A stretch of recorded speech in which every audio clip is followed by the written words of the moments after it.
nous allons prendre Jean 14, verset 12. Jean 14, verset 12.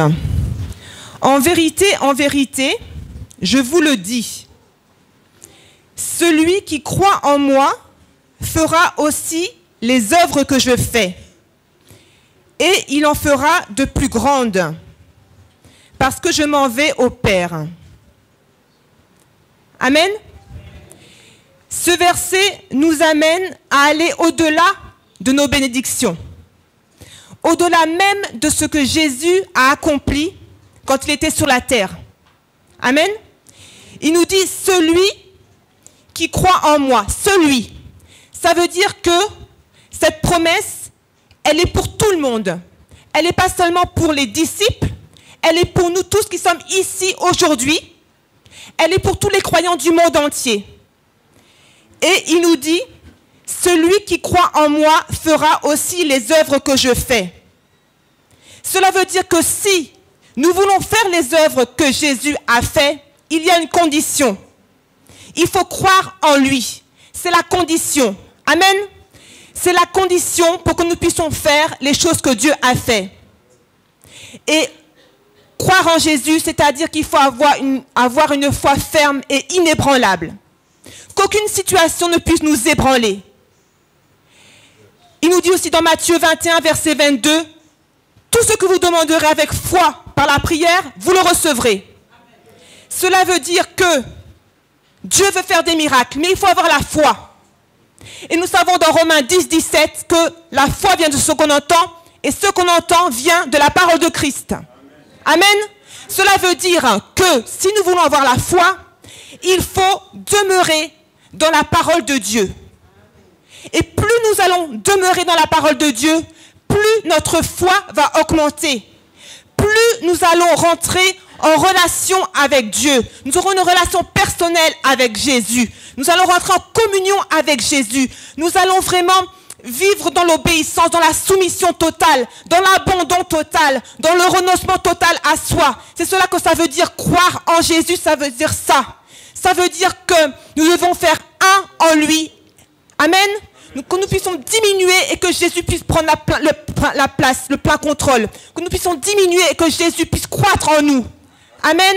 C'est ça que nous devons avoir, ressembler à Christ, comme il nous a dit dans Éphésiens 5, verset 1. Soyez mes imitateurs. Nous devons ressembler à Christ.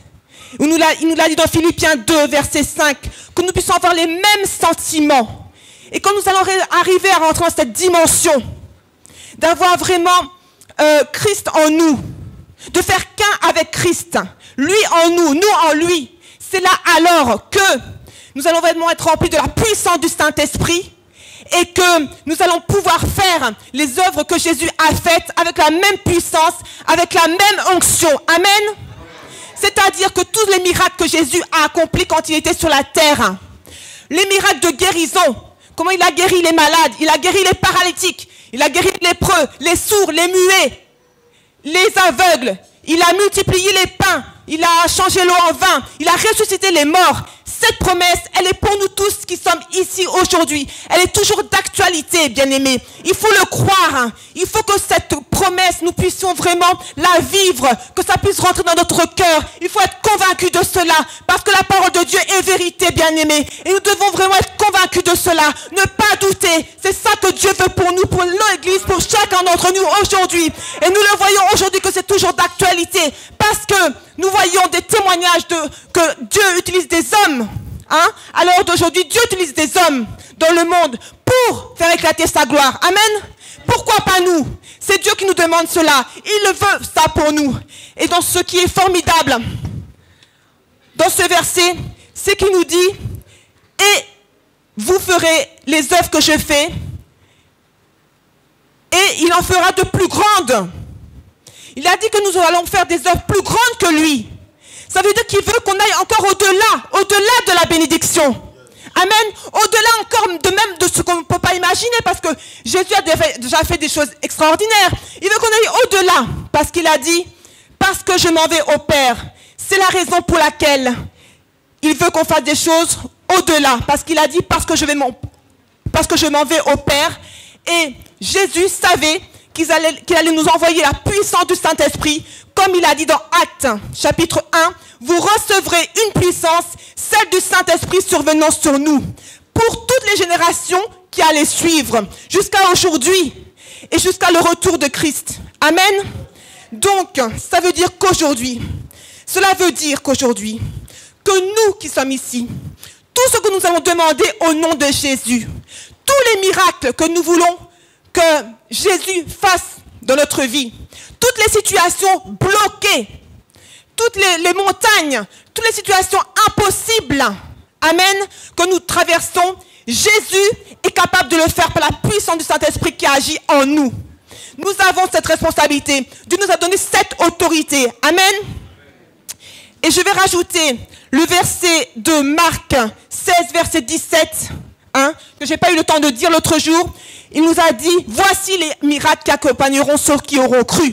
Ils parleront de nouvelles langues. Ils chasseront les démons en mon nom. Ils saisiront les serpents. S'ils boivent quelques breuvages mortels, ils ne leur feront point de mal. Ils imposeront les mains aux malades et les malades seront guéris. Cela veut dire qu'aujourd'hui, si Dieu nous dit va imposer les mains à tel malade, il faut croire que le malade sera guéri. C'est dans cette dimension que nous devons rentrer aujourd'hui, bien-aimés. Cette dimension que nous devons aspirer. Nous devons rentrer dans cette brèche spirituelle, une percée spirituelle. Nous devons aller plus loin avec Jésus, au-delà de notre bénédiction, parce qu'il veut faire éclater sa gloire. Et il veut nous utiliser comme des instruments, bien-aimés. Il veut nous utiliser comme des instruments pour manifester sa gloire, pour impacter notre environnement, pour tous ceux qui ne croient pas en Dieu puissent dire à travers les miracles qu'il va faire à travers nous qu'il y a un Dieu qui existe, qu'il est l'éternel, qu'il est le Dieu tout-puissant et que rien n'est impossible à son nom. Que le nom de Jésus soit glorifié. Alléluia.